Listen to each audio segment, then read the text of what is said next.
دوسرے پارے کا آغاز بھی اس بیان سے ہے کہ اب مسلمانوں کا قبلہ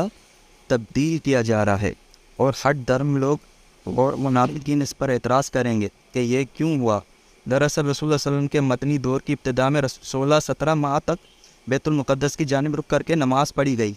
پھر ایک دن ظہر کی نماز کے دوران رسول اللہ صلی اللہ علیہ وسلم کی خواہش پر اللہ تعالیٰ نے بیت المقدس کے بجائے بیت اللہ کو قبلہ نماز بنانے کا حکم نازل فرمایا، اور اس تحویل قبلہ کی حکمت بھی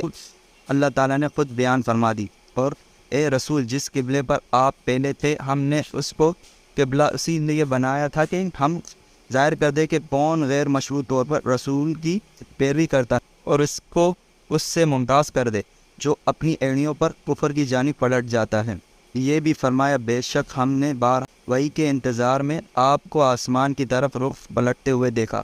سو ہم آپ کو ضرور اسی قبلے کی جانب پھیر دیں گے جو آپ کو پسند ہے، بس آپ اپنا رخ مسجد حرام کی جانب پھیر دے۔ آگے چل کر پھر فرمایا کہ مسلمان جہاں کہیں بھی ہو اسے نماز کے وقت اپنا رخ مسجد حرام کی جانب پھیر دینا چاہیے، اور اس پر اہل کتاب سے کوئی سودے بازی یا مفاہمت نہیں ہو سکتی۔ یہ بھی بتایا کہ تورات و انجیل میں رسول اللہ صلی اللہ علیہ وسلم کی جو روشن نشانیاں بتائی گئی ہیں، ان کی روشنی میں اہل کتاب رسول اللہ صلی اللہ علیہ وسلم کو اس طرح پہچانتے ہیں جس طرح اپنے بیٹوں کو پہچانتے ہیں، لیکن ان کے انکار کا سبب صرف کتمان حق ہے۔ اسی صورت میں رسول اللہ صلی اللہ علیہ وسلم کی بعثت اور منصب نبوت کے فرائض کو ایک بار پھر بیان کیا گیا، یعنی تلاوت آیت الہیہ، تزکیہ باطن اور تعلیم کتاب و حکمت۔ آیت نمبر 153 تا 155 میں ہر مصیبت کے وقت صبر اور نماز کو اللہ تعالیٰ کی نصرت کا وسیلہ بنانے کی تعلیم دی گئی ہے،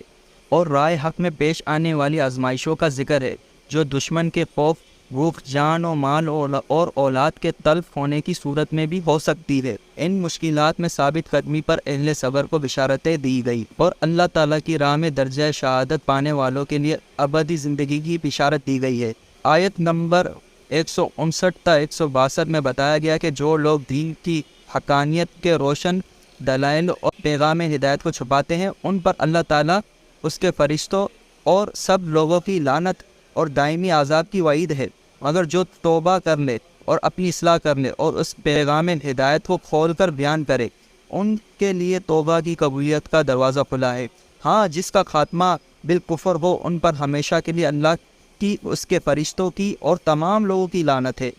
ان کے عذاب میں نہ تخفیف ہوگی نہ ان کو مہلت دی جائے گی۔ آیت نمبر 164 تا 167 میں اللہ تعالیٰ کی توحید اور اس کی قدرت کی نشانیوں کا ذکر ہے، یعنی زمین و آسمان کی پیدائش، گردش لیل و نہار کا نظام، سمندروں میں انسانی فائدے کے لیے کشتیوں اور جہازوں کا رواں دواں رہنا، بارش کے قدرتی نظام کے ذریعے خشک اور بنجر زمین کا دوبارہ زرخیز اور آباد ہونا، ہواؤں کا چلنا اور آسمان اور زمین کے درمیان بادلوں کا معلق رہنا وغیرہ۔ یہ بتایا گیا کہ مشرکوں کو جتنی اپنے باطل معبودوں سے محبت ہے، اہل ایمان کو اس سے زیادہ، بہت زیادہ اللہ سے محبت ہے۔ یہ بھی بیان ہوا کہ اس دنیا میں لوگ اپنے جن قائدین کی پیروی میں گمراہی کو اختیار کیے ہوئے ہیں،